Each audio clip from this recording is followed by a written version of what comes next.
Je m'appelle Clara, j'ai 36 ans, et pendant longtemps j'ai cru qu'une famille pouvait tout pardonner, à condition d'être utile. Puis, 3 jours avant Noël, j'ai découvert que ma propre famille avait organisé une fête sans moi. Ce n'était pas une erreur. Ce n'était pas un oubli. Ils avaient même créé un groupe privé pour préparer mon exclusion. Le plus douloureux n'a pourtant pas été de ne pas être invité. C'est ce que j'ai découvert ensuite sur la maison de ma grand-mère. Je travaillais comme restauratrice de tableaux à Dijon. Mon métier consistait à réparer les choses abîmées sans laisser de traces visibles. Avec ma famille, j'avais fait exactement la même chose pendant des années. Après le décès de mon père, j'étais devenue celle qui réglait les problèmes. Je réservais les médecins pour ma mère, récupérais les enfants de mon frère quand il était en retard, organisais les anniversaires et payais souvent les dépenses imprévues. Je ne demandais jamais rien en retour. Je pensais que c'était ça, aimer. Chaque décembre, nous nous retrouvions dans l'ancienne maison de ma grand-mère, dans un petit village près d'Annecy. C'était une vieille demeure en pierre, avec un immense salon et une cheminée qui fumait toujours un peu trop. Depuis mon enfance, Noël y représentait quelque chose de sacré. J'étais persuadée que rien ne pourrait jamais changer cela. J'avais tort. Le message est arrivé un mardi soir alors que je nettoyais les pinceaux de mon atelier.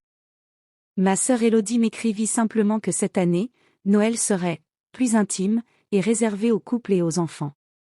Elle ajouta que ma présence risquait de rendre l'organisation compliquée. Elle termina par un cœur. J'ai relu le message plusieurs fois. Plus intime. Comme si j'étais devenue une invitée encombrante dans ma propre famille. Je n'ai pas répondu. J'ai posé mon téléphone et j'ai continué à travailler. Mais cette nuit-là, quelque chose s'était brisé en moi. Le lendemain, j'ai appelé ma mère. Elle a évité la conversation. Elle m'a expliqué que mon frère avait besoin de calme, que ses enfants grandissaient, que les traditions devaient évoluer. Puis elle a prononcé une phrase qui m'a glacée, « Tu comprendras quand tu auras ta propre famille. » Je n'avais pas d'enfant. Après une relation qui s'était terminée brutalement quelques années auparavant, j'avais consacré mon énergie à mon travail et à mes proches. Jusqu'à cet instant, je n'avais jamais considéré cela comme un manque. Mais soudain, j'ai compris comment il me voyait. J'étais la tante célibataire. Celle qui n'avait pas de conjoint. Celle qui pouvait être déplacée sans que cela dérange personne. Alors j'ai fait quelque chose que je n'avais jamais fait auparavant. Je n'ai supplié personne. J'ai réservé 4 jours dans une petite maison d'hôte au bord de la mer, en Bretagne. Je voulais être seule, loin des lumières de Noël, loin des sourires forcés et surtout loin de cette sensation d'être tolérée plutôt qu'aimée. Quand ma sœur apprit que je partais, elle s'est montrée étonnamment contrariée. Elle m'a demandé pourquoi je faisais toute une histoire. Je lui ai répondu que je ne faisais aucune histoire. Je quittais simplement une pièce dans laquelle personne ne voulait vraiment de moi. Je pensais que cette affaire s'arrêterait là. Puis, 2 jours avant mon départ, j'ai reçu un appel de mon oncle Gabriel. Sa voix tremblait. Il m'a demandé si ma mère m'avait expliqué ce qui se passait avec la maison. Je lui ai répondu que non. Il a hésité avant de dire, « Clara, tu devrais vérifier les papiers que ton père t'a laissés. » Je suis restée silencieuse. Après la mort de mon père, il m'avait confié une enveloppe contenant quelques documents concernant la maison. Je ne les avais jamais vraiment examinés. À l'époque, ma mère m'avait demandé de lui faire confiance. J'ai retrouvé l'enveloppe au fond d'un tiroir. À l'intérieur se trouvait un ancien acte notarié. Et j'ai compris pourquoi ma famille avait tellement peur que je découvre la vérité. La maison n'appartenait pas entièrement à ma mère. Mon père avait acheté une part importante du bien avant son décès et l'avait placée à mon nom. J'étais officiellement copropriétaire. Mais ce n'était pas tout. Depuis 4 ans, je payais aussi discrètement une partie des taxes, des réparations et de l'assurance de cette maison. Ma mère m'avait dit qu'elle n'arrivait plus à tout financer.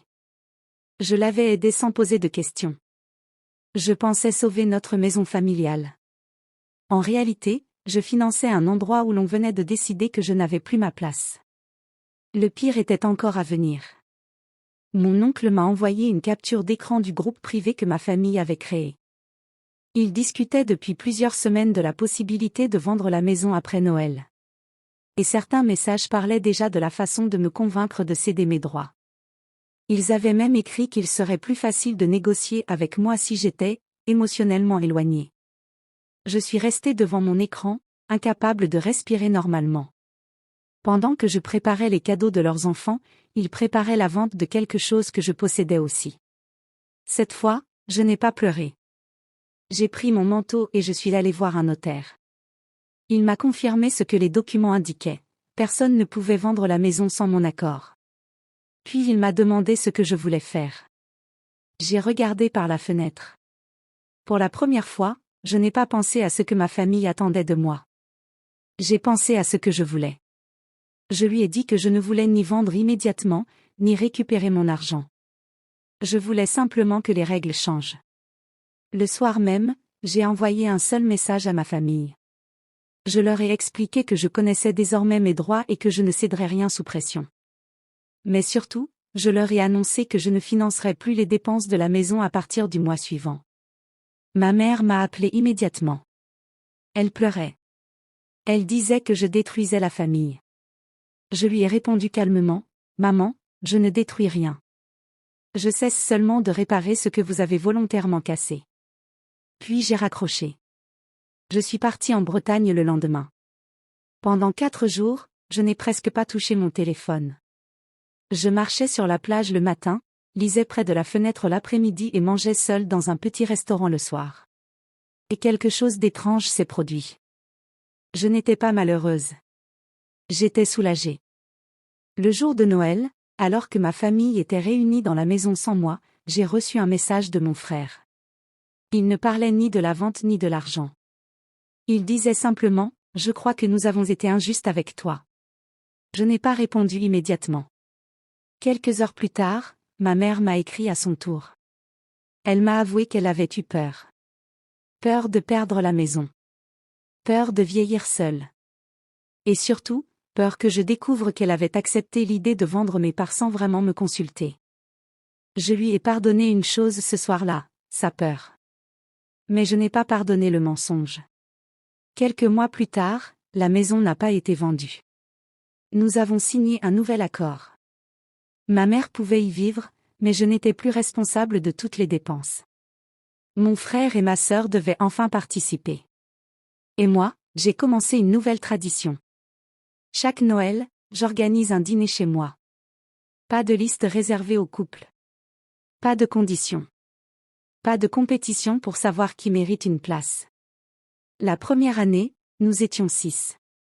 L'année suivante, nous étions 12, dont 2 collègues célibataires, une voisine récemment veuve et un jeune homme que personne ne connaissait avant cette soirée.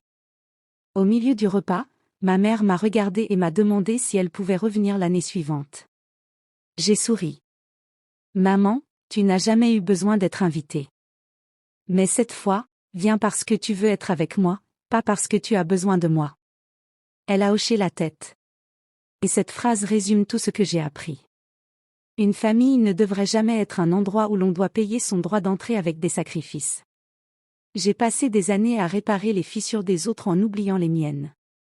Aujourd'hui, je ne cherche plus une place à une table où l'on hésite à me garder. J'ai construit la mienne. Et cette fois, personne ne peut m'en expulser.